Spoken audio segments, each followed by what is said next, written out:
အားလုံးပဲမင်္ဂလာပါခင်ဗျာကျွန်တော်ဒီနေ့ပြောပြပေးမှာကတော့နယ်တွေရွာတွေမြို့တွေကမကြံပေါ့နော် internet line အသုံးပြုလို့ရတဲ့ကျိုးမဲ့ wifi ဆက်ကလေးတွေပဲဖြစ်ပါတယ်ဗျဒီဆက်ကလေးကကြတော့သူက official အာမခံ2 year ပါတာဖြစ်ပြီးတော့ကြတော့စင်ကတ်အနေနဲ့ရတယ်ပေါ့နော် OSIM အသုံးပြုလို့ရတာဖြစ်လို့မလို့ internet line 4G မိပြီးအနည်းဆုံးတိုင်3နိုင်တက်တယ်ဆိုရင်စိုက်တဲ့စင်ကတ်ကိုထည့်ပြီးအသုံးပြုလို့ရပါတယ်ဗျ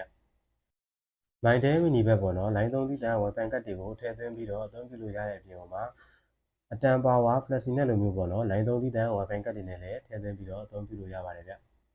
ဒီကျိုးမဲ့ wifi ဆက်တွေအနေနဲ့က location unlock ဖြစ်တာမလို့ပေါ့နော် line မိတဲ့နေရာဘယ်နေရာမှာဆိုရင်ကြိုက်တဲ့နေရာတည်သွားပြီးတော့အသုံးပြုလို့ရတဲ့အပြင်မှာတစ်လလုံးအကြိုက်သုံးမှုအတွက်ဆိုရင်ပေါ့နော်တစ်လကို2000ခွဲဆောင်တစ်လလုံး unlimited အကြိုက်သုံးကတ်တွေနဲ့ထည့်သွင်းအသုံးပြုလို့ရတယ်လို့တစ်လကို3000ခွဲဆောင်တစ်လလုံးအကြိုက်သုံး unlimited ကတ်တွေနဲ့လည်းထည့်သွင်းပြီးတော့အသုံးပြုလို့ရပါတယ်ဗျဟုတ်ကဲ့ဗျာဆက်သွယ်မှာယူရင်းနေဆိုရင်တော့399429836538ကိုဆက်သွယ်မှာယူနိုင်ပါတယ်ဗျကျေးဇူးပါဗျ